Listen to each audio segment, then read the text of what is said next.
하루 중 하늘이 가장 고요하고 당신의 영혼이 가장 연약해지는 순간이 있습니다.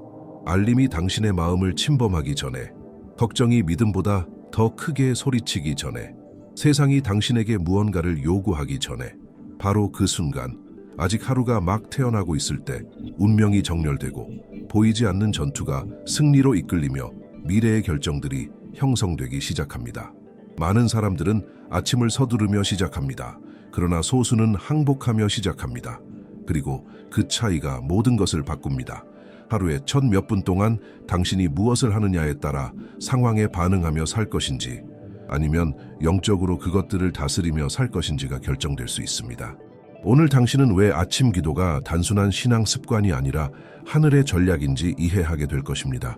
그리고 새벽에 올바른 방식으로 기도하는 법을 배우면 보이지 않는 세계에서 당신을 위해 무언가가 움직이기 시작합니다. 지금부터 알게 될 내용은 당신의 다음 24시간을 완전히 변화시킬 수 있습니다. 당신의 아침 속에는 숨겨진 거룩한 순간이 있습니다. 대부분의 사람들에게는 스쳐 지나가지만 영원의 무게를 지닌 시간입니다. 몸이 깨어나는 순간과 세상이 깨어나는 순간 사이의 그 공간. 메시지 이전에, 책임 이전에, 외부의 목소리가 당신에게 무언가를 요구하기 이전의 시간입니다. 바로 그 고요한 틈에서 보이지 않는 결정들이 영적인 세계에서 내려지기 시작합니다. 어떤 이들은 일어나자마자 걱정 속으로 뛰어듭니다. 또 어떤 이들은 일어나자마자 임재 속으로 들어갑니다. 그리고 그 선택은 생각보다 훨씬 많은 것을 결정합니다. 하루의 시작은 단순한 일상의 문제가 아니라 영적 위치의 문제이기 때문입니다. 하루의 첫 말을 하나님께 드릴 때 당신은 강력한 선언을 하는 것입니다. 주님, 제 삶의 다음 시간들을 다스리시는 분은 주님이십니다. 이것은 종교적인 시가 아닙니다. 이것은 정렬입니다. 방향의 조정입니다. 압박, 갈등, 유혹, 결정을 마주하기 전에 마음을 조율하는 것과 같습니다. 많은 사람들은 주변에서 일어나는 일에 반응하며 살아갑니다. 그러나 임재 속에서 하루를 시작하는 사람은 충동이 아니라 지혜로 응답하는 법을 배웁니다. 절망이 아니라 분별력으로 걸어가는 법을 배웁니다. 오늘 당신은 아침 기도가 선택적인 신앙의 요소가 아니라 기초임을 이해하게 될 것입니다. 그것은 어떤 일이 일어나든 당신의 마음과 감정과 영혼을 지탱하는 토대입니다. 그리고 당신이 허락한다면 다음 새벽부터 당신 안에서 무언가가 변화하기 시작할 것입니다. 하루의 첫 시간에는 깊이 전략적인 무언가가 있습니다. 그것은 단순한 영적 훈련의 문제가 아니라 보이지 않는 우선순위의 문제입니다. 해가 아직 하늘을 완전히 차지하지 않았고 고요함이 집을 감싸고 있을 때 당신의 영혼은 더 민감하고 외부의 소음에 덜 오염되어 있습니다. 예수님께서도 반복해서 이 시간에 자신을 자리 잡으셨습니다. 무리를 가르치기 전에, 기적을 행하기 전에, 반대를 마주하기 전에 그분은 은밀한 곳에서 아버지를 찾으셨습니다. 이것은 강력한 원리를 드러냅니다. 공적인 자리에서 권위로 서는 사람은 이미 은밀한 자리에서 친밀함으로 머문 사람입니다. 아침은 정렬의 지점처럼 작용합니다. 화살을 쏘기 전에 조준을 맞추는 궁수를 상상해 보십시오. 시작에서의 작은 빗나감은 마지막에 큰 거리를 만들어냅니다. 하루도 마찬가지입니다. 영적으로 어긋난 차에 시작하면 작은 선택들이 큰 결과로 쌓입니다. 그러나 하나님의 임재 안에서 시작하면 내면에서 무언가가 조정됩니다. 마음은 느려지고 두려움은 힘을 잃으며 우선순위는 재정렬됩니다. 마치 전투가 시작되기 전에 갑옷을 입는 것과 같습니다. 아침 기도는 책임으로부터의 도피가 아닙니다. 그것들을 분명함으로 마주하기 위한 준비입니다. 당신은 세상을 피하는 것이 아닙니다. 세상 속에서 지배당하지 않고 살기 위해 강해지는 것입니다. 그리고 이 비밀을 배우는 사람은 단지 하루를 시작하는 것이 아니라 인도받는 여정을 시작합니다. 새벽에 기도할 때 당신의 눈에 보이는 것 너머에서 무언가가 일어납니다. 환경은 그대로인 것처럼 보일 수 있습니다. 방은 여전히 조용하고 집은 아직 움직이지 않습니다. 그러나 보이지 않는 세계에서는 움직임이 그려지기 시작합니다. 기도는 단지 공기를 가르는 소리가 아닙니다. 그것은 영적 위치입니다. 당신의 목소리가 보이지 않는 층을 통과하여 물리적이지 않은 차원에 도달하는 것과 같습니다. 믿음으로 선포된 모든 말에는 의도가 담겨 있습니다. 진심 어린 모든 맡김은 권위를 풀어냅니다. 당신이 결코 알지 못할 전투들이 있습니다. 결코 뉴스로 나타나지 않을 보호가 있습니다. 누가 그것을 닫아두었는지 이해하지 못한 채 열릴 문들이 있습니다. 왜냐하면 당신이 기도할 때 단지 하나님께 말하는 것이 아니라 하늘의 통치와 정렬되기 때문입니다. 그러나 중요한 것을 이해하십시오. 반응이 있다면 그것은 영향이 있기 때문입니다. 영향이 있다면 반대도 존재합니다. 원수는 텅 빈 종교적 연설을 두려워하지 않습니다. 그는 일관된 결단을 두려워합니다. 매일 무릎을 꿇는 것을 선택하고 압박에 굴복하기 전에 하나님 앞에 자신을 낮추는 사람을 두려워합니다. 그래서 방해가 생깁니다. 잠이 더 무겁게 느껴집니다. 휴대전화가 긴급해 보입니다. 무작위적인 생각들이 마음을 침범합니다. 그것은 우연이 아닙니다. 당신의 연결 지점을 끊기 위한 전략입니다. 그러나 당신이 피곤함 속에서도 계속하고 주님, 여기 있습니다 라는 한마디를 속삭일 때 하늘은 응답합니다. 그리고 세상이 깨어나기 전에 이미 보이지 않는 영역이 당신을 위해 움직이기 시작합니다. 아침 기도가 그토록 큰 능력을 지녔다면 그것을 막으려는 장벽이 존재하는 것은 놀라운 일이 아닙니다. 그리고 그 장벽은 종종 바깥이 아니라 안에 있습니다. 일찍 일어나 조용한 장소를 선택하고 몇 분을 따로 떼어놓을 수 있습니다. 그러나 마음이 무거우면 연결은 부담스러워집니다. 해결되지 않은 상처, 풀어내지 않은 말, 조용히 품어온 원망, 이 모든 것은 일종의 영적 안개를 만들어냅니다. 하나님이 멀어지는 것이 아닙니다. 당신의 내면이 막혀 있는 것입니다. 인도를 구하기 전에 먼저 용서를 풀어야 합니다. 답을 찾기 전에 공간을 열어야 합니다. 굳어진 마음은 임재 안에서 가벼움을 경험할 수 없습니다. 우리는 종종 하나님께서 상황을 바꾸시길 원하지만 우리의 감정을 다루시도록 허락하는 것은 피하려 합니다. 또한 더 미묘한 방해자들도 있습니다. 조급함, 아직 일어나지도 않은 일에 대한 불안, 이미 무언가를 생산적으로 시작해야 한다는 압박감, 몸이 침대에서 일어나기도 전에 생각은 이미 달려가기 시작합니다. 그리고 깨닫고 보면 우리는 이미 하루를 맡기지 않고 반응하며 시작하고 있습니다. 그래서 효과적인 기도는 정직함에서 시작됩니다. 주님, 여기 제 걱정이 있습니다. 여기 제 짜증이 있습니다. 여기 제 두려움이 있습니다. 이러한 투명함이 장벽을 무너뜨립니다. 당신의 아침을 변화시키고 싶다면 내면을 정리하는 것부터 시작하십시오. 그리고 오늘 그렇게 하기로 결단했다면 댓글에 이렇게 적으십시오. 나는 하나님과 함께 하루를 시작하기로 선택합니다. 이 메시지가 당신 안에 무언가를 깨우고 있다면 채널을 구독하고 알림을 활성화하십시오. 새로운 콘텐츠가 당신의 일상을 더욱 굳건하게 하도록 허락하십시오. 아마 당신은 이렇게 묻고 있을지도 모릅니다. 그렇다면 이 하나님과의 시간을 어떻게 구성해야 하나요? 아침에 일어나서 정확히 무엇을 해야 하나요? 아침 기도는 복잡할 필요가 없습니다. 진실하면 됩니다. 그럼에도 불구하고 하루를 시작하는 방식을 완전히 바꿀 수 있는 간단한 구조가 있습니다. 먼저 감사로 시작하십시오. 문제를 언급하기 전에 살아있다는 선물을 인정하십시오. 숨을 쉴 수 있음에 감사하고 다시 시작할 기회에 감사하며 밤 동안의 보호에 감사하십시오. 감사는 초점을 바꿉니다. 부족한 것 대신 이미 받은 것을 보게 합니다. 그 다음에는 예배로 들어가십시오. 하나님이 무엇을 하시는지 뿐만 아니라 그분이 어떤 분이신지 선포하십시오. 하나님의 성품을 높일 때 당신의 관점이 달라집니다. 그분의 위대하심 앞에서 당신의 문제들은 작아집니다. 그 다음에는 당신의 하루를 맡기십시오. 일정, 만남, 결정, 생각, 분명히 말하십시오. 주님, 제 모든 걸음을 인도해 주십시오. 이것은 신뢰의 행동입니다. 그리고 믿음으로 간구를 올리십시오. 절망한 사람처럼이 아니라 들으심을 아는 자녀처럼 구하십시오. 말씀의 약속을 당신의 삶 위에 선포하십시오. 성경을 당신의 고백의 기초로 삼으십시오. 마지막으로 몇 순간 침묵 속에 머무르십시오. 모든 기도가 말로 채워질 필요는 없습니다. 때로는 침묵 속에서 하나님께서 당신의 내면의 방향을 조정하십니다. 친밀함과 권위는 함께 갑니다. 이렇게 기도할 때 당신은 단지 하루를 시작하는 것이 아니라 하늘과 정렬된 상태로 시작하는 것입니다. 의식을 수행하는 것과 만남을 사는 것 사이에는 깊은 차이가 있습니다. 많은 사람들은 습관으로 기도합니다. 그러나 소수는 관계로 기도합니다. 그리고 아침 기도는 의무가 아니라 친밀함이 될 때 비로소 변화시키는 힘을 가집니다. 친밀함은 퍼포먼스를 요구하지 않습니다. 존재를 요구합니다. 하나님께 아름다운 말로 감동을 주려는 것이 아니라 단순히 그분과 함께 있으려는 것입니다. 단지 들리기 위해 말하는 것이 아니라 듣기 위한 공간도 여는 것입니다. 은밀한 곳은 집안의 물리적인 공간만을 의미하지 않습니다. 그것은 소음의 문을 닫겠다는 내면의 결단입니다.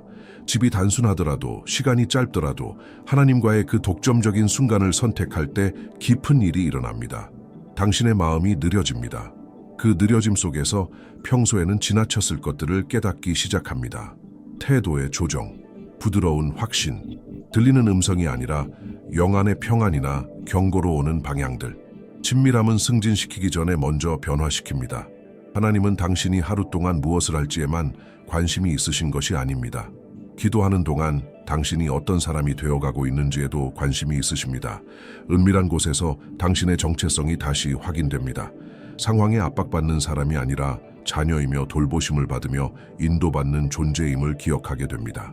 그리고 종종 하나님께서 큰 책임을 맡기시기 전에 이 보이지 않는 환경 속에서 당신의 내면을 먼저 강하게 하십니다. 은밀함에 머무는 법을 배우는 사람은 공개적인 자리에서도 흔들리지 않는 안정감을 갖게 되기 때문입니다. 하나님께서 사용하시고자 하는 사람들을 준비시키는 방식에는 흥미로운 패턴이 있습니다. 드러남 이전에 고립이 옵니다. 인정 이전에 익명이 옵니다. 영향력 이전에 침묵이 옵니다. 많은 이들이 버림받음으로 해석하는 고독은 사실 준비일 수 있습니다. 기회에서 멀어진 것처럼 느껴질 때가 있습니다.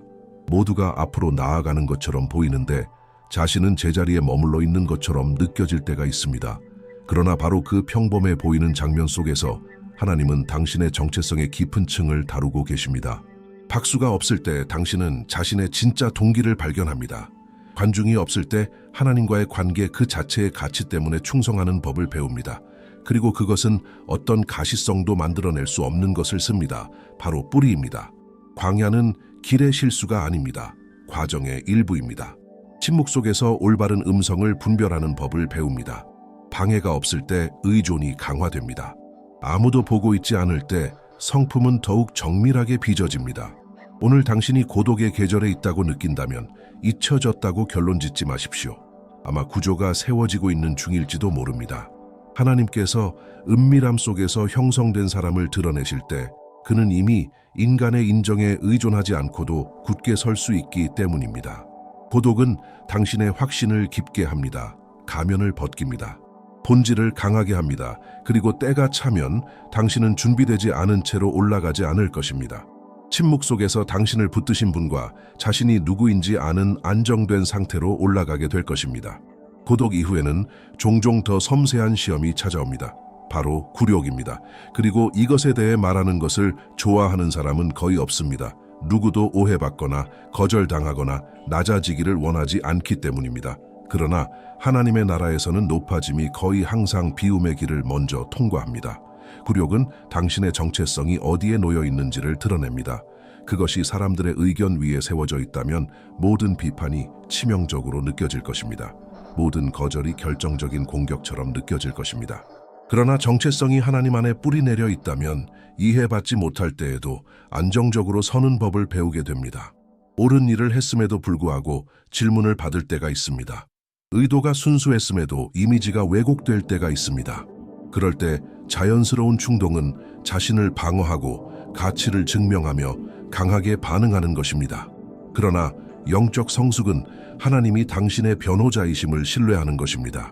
굴욕은 아직 살아남으려는 교만을 다룹니다.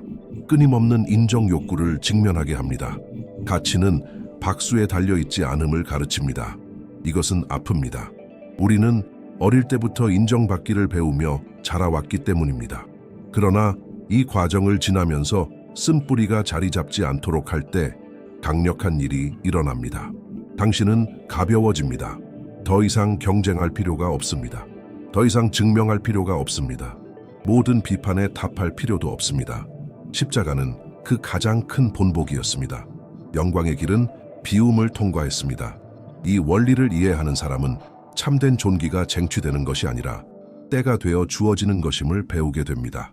마음을 조용하고 깊게 건드리는 시험이 있습니다. 바로 불의입니다. 옳은 일을 했는데도 고통스러운 결과를 거둘 때입니다. 정직하게 행동했는데도 비난을 받을 때입니다.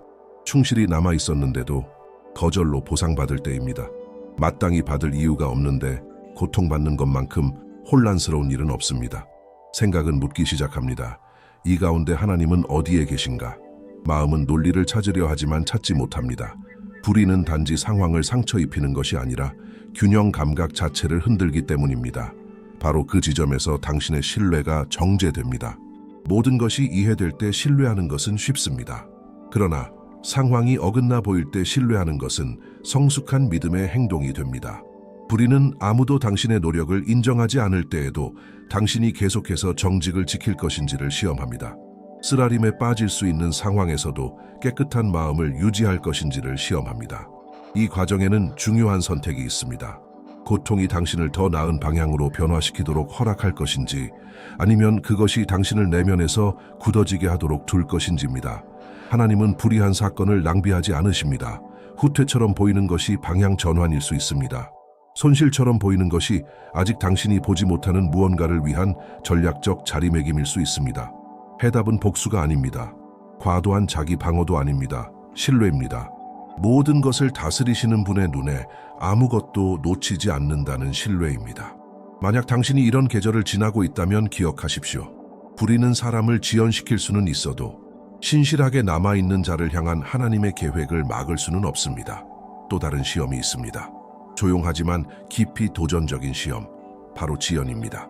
하나님께서 당신의 마음에 약속을 두시고 그 다음에 시간이 흐르도록 허락하실 때입니다. 당신은 기도합니다. 믿습니다. 기다립니다. 그리고 날들은 겉보기에는 똑같이 흘러갑니다. 약속은 사라지지 않지만 또한 이루어지지도 않습니다. 그리고 기다림은 당신의 믿음을 압박하기 시작합니다. 문제는 하나님이 하실 수 있다는 것을 믿는 것이 아니었습니다. 문제는 당신의 시간에 이루어지지 않을 때에도 계속 믿는 것입니다. 지연은 당신의 성숙함을 드러냅니다. 응답이 즉각적일 때 감사는 자연스럽습니다. 그러나 침묵이 길어질 때는 인내가 필요합니다. 많은 이들이 그 사이에서 과정을 앞당기려 합니다.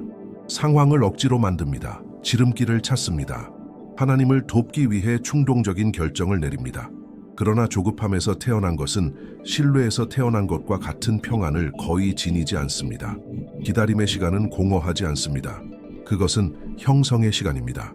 당신이 기다리는 동안 하나님은 보이지 않는 성품의 영역을 다루십니다. 동기를 조정하십니다. 내면의 구조를 강화하십니다. 당신이 구한 것을 감당할 수 있도록 준비시키십니다. 준비되지 않은 상태에서 받는 것은 영원히 받지 못하는 것만큼이나 위험할 수 있기 때문입니다. 지연은 거절이 아닙니다. 준비입니다. 그리고 마침내 약속이 나타날 때 당신은 시간이 낭비가 아니었음을 깨닫게 됩니다. 그것은 성장의 시간이었습니다. 당신은 무언가를 받은 것만이 아니라 그 과정 속에서 다른 사람이 되었습니다. 하나님의 시간을 신뢰하는 법을 배우는 사람은 하늘의 시계가 결코 늦지 않음을 알게 됩니다. 그것은 더 큰 목적에 맞추어 정렬되어 있을 뿐입니다. 거의 아무도 보지 못하는 종류의 신실함이 있습니다. 그것은 소셜미디어에 나타나지 않습니다. 공개적인 칭찬을 받지 않습니다. 즉각적인 인정을 가져오지 않습니다. 바로 은밀한 곳에서의 신실함입니다. 박수가 없어도 옳은 일을 계속하는 것, 놀라운 간증이 없어도 영적 훈련을 유지하는 것, 아무도 지켜보지 않는 것 같아도 섬기고 일하고 기도하며 꾸준히 남아있는 것, 이것은 가장 드러내는 시험 중 하나입니다. 관중이 있을 때는 노력하기 쉽습니다. 눈에 보이는 보상이 있을 때는 헌신하기 자연스럽습니다. 그러나 즉각적인 보상이 없을 때는 확신이 있는 사람만이 계속합니다. 은밀한 자리는 성품의 실험실입니다. 그곳에서 당신의 동기는 정결해집니다. 당신이 하는 일을 하나님 사랑 때문에 하는지 아니면 인정받고 싶은 욕구 때문인지 발견하게 됩니다. 당신의 꾸준함이 외부의 격려에 달려있는지 아니면 내적 헌신에 달려있는지 알게 됩니다. 하나님은 사람들이 무시하는 것을 보십니다. 아무도 듣지 못한 조용한 기도를 보십니다. 인정받지 못한 수고를 보십니다. 보상받지 못한 정직을 보십니다. 그리고 바로 그 보이지 않는 신실함이 당신을 보이는 책임으로 준비시킵니다. 하나님의 나라에서의 승진은 노출로 일어나지 않습니다. 신뢰로 일어납니다. 그리고 하나님은 작은 일에 꾸준했던 자에게 큰 책임을 맡기십니다. 오늘 당신이 있는 자리를 멸시하지 마십시오. 평범해 보이는 날들을 과소평가하지 마십시오. 바로 그 조용한 환경 속에서 당신의 구조가 강화되고 있습니다. 때가 차면 은밀한 곳에서 길러진 것이 공개된 자리에서도 당신을 지탱할 것입니다. 어느 순간 압박이 증가합니다. 상황은 조여옵니다. 기회들은 타협을 요구하는 것처럼 보입니다. 바로 그때 정직의 시험이 찾아옵니다. 정직은 편리할 때 옳은 일을 하는 것만이 아닙니다. 굴복하는 것이 더 쉬워 보일 때에도 신실하게 남아있는 것입니다. 아무도 예외를 알아채지 못할 것 같을 때에도 당신의 가치를 지키는 것입니다. 즉각적인 이익을 잃는 것처럼 보여도 하나님께 순종하기를 선택하는 것입니다. 압박은 당신이 누구인지를 드러냅니다. 타협이 작고 사소해 보일 때가 있습니다. 필요한 거짓말, 정당화될 수 있는 지름길, 전략적인 결정. 그러나 작은 양보 하나하나가 성품에 보이지 않는 균열을 만듭니다. 그리고 성품은 운명을 지탱하는 것입니다. 하나님은 당신을 단지 더 높은 자리로 가도록 준비시키는 것이 아닙니다. 그 자리에 머물 수 있도록 준비시키십니다. 머무르기 위해서는 구조가 필요합니다. 일관성이 필요합니다. 압박 속에서도 올바른 선택을 해온 기록이 필요합니다. 당신이 양보하지 않기로 결정할 때 아무도 보지 못할 수 있습니다. 자세를 지키기 위해 싸운 내적 갈등을 아무도 모를 수 있습니다. 그러나 하나님은 보십니다. 그것으로 충분합니다. 평안을 잃느니 기회를 잃는 것이 낫습니다. 양심을 타협하느니 순간적인 이익을 포기하는 것이 낫습니다. 정직 없이 얻은 것은 안정적으로 유지되기 어렵기 때문입니다. 정직을 선택할 때 당신은 내면의 안전을 선택하는 것입니다. 고개를 들고 가벼운 마음으로 걷는 삶을 선택하는 것입니다. 그리고 가장 어려웠던 순간에 하나님을 존중한 자들을 하나님은 때가 되어 존중하십니다. 모든 시험을 관통하는 또 하나의 시험이 있습니다. 바로 싸움 속에서의 인내입니다. 고독, 굴욕, 불의, 지연, 익명성, 압박을 하루만 견디는 것으로는 충분하지 않습니다. 때로는 전투가 길어집니다. 그리고 피로가 믿음보다 더 크게 말하기 시작합니다. 당신은 계속 기도합니다. 그러나 여전히 도전을 마주합니다. 계속 믿습니다. 그러나 여전히 무게를 느낍니다. 계속 걸어갑니다. 길이 너무 길어 보일 때에도. 인내는 결코 포기하고 싶지 않은 상태를 의미하지 않습니다. 그 마음이 있음에도 계속하기를 선택하는 것입니다. 바로 여기에서 많은 이들이 희망을 잃습니다. 세상의 모습, 위기, 부패, 불안정, 두려움을 바라보며 묻습니다. 미래가 무엇인가? 자신의 삶을 보며 묻습니다. 어떻게 여기서 벗어날 수 있을까? 진실은 희망이 오직 상황에만 의존한다면 그것은 연약하다는 것입니다. 인간의 체계에 기초한다면 불안정할 것입니다. 그러나 외부 환경에 의존하지 않는 희망이 있습니다. 그리스도. 그분은 단지 도덕적 가르침이 아닙니다. 단지 영감이 아닙니다. 그분은 영혼의 닻입니다. 혼란 속에서도 구원이 있음을 보증하시는 분입니다. 타락 속에서도 회복이 있음을, 심판 속에서도 구원이 있음을 보증하시는 분입니다. 이 희망이 없다면 세상은 정말 절망으로 향하는 것처럼 보일 것입니다. 그러나 그분과 함께라면 미래는 두려움으로 정의되지 않습니다. 약속으로 정의됩니다. 오늘 당신이 그분 안에 신뢰를 두기로 결단했다면 댓글에 이렇게 적으십시오. 나의 소망은 그리스도 안에 있습니다. 이 메시지가 당신을 강하게 했다면 채널을 구독하고 알림을 활성화하며 믿음과 영적 성장의 여정을 계속 함께 걸어가십시오. 지금 떠나지 마십시오. 마지막 화면에 추천된 2개의 영상을 시청하십시오. 하나는 이 매일의 기도 여정을 더 깊이 다룹니다. 다른 하나는 목적과 준비에 대한 영적 원리를 더욱 확장해 줍니다. 아직 예수님께 삶을 드리지 않았다면 지금 하십시오. 당신의 말로 그분을 주님과 구주로 받아들이겠다고 고백하십시오. 죄와 두려움과 미래를 맡기십시오. 그분은 진실한 마음을 거절하지 않으십니다. 당신의 다음 아침들이 달라지기를 바랍니다. 당신의 마음이 굳건하기를 바랍니다. 그리고 영원히 변치 않으시는 그분 안에 당신의 소망이 닻을 내리기를 바랍니다.